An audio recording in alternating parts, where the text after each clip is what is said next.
डोमकळी माहिती आहे तुम्हाला? नाही. हे बघा, ही शेतकरी आहे, यांना डोमकळी माहीत नाही. वास्तविक पाहता डोमकळी काय असते हे आपण इथे प्रत्यक्ष पाहू. गुलाबी बोंडाळीचा अटॅक येतो हे माहिती आहे तुम्हाला? हा. मग तुम्हाला तो कधी कळतो गुलाबी बोंडाळीचा अटॅक?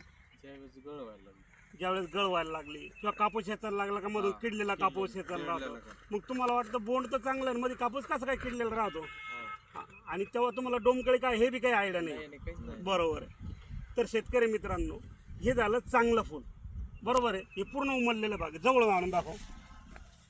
हे चांगलं फुल आहे. आणि ही झाली डोमकळी, हिला म्हणतात डोमकळी, की जी आतून चिटकलेली राहते. बघा, या दोन फुलामध्ये हा फरक आहे.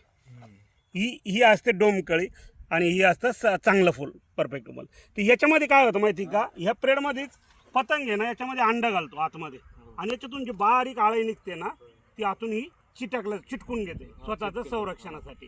तर आता हे जर आपण ओपन केलं, त्याच्यात एक बारीक आळी निघेल. आण दाखवा इकडे. अरे बघा,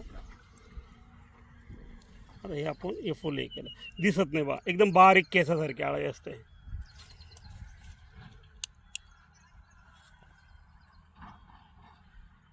ही बघा, ही केसासारखी बारीक आळी राहते.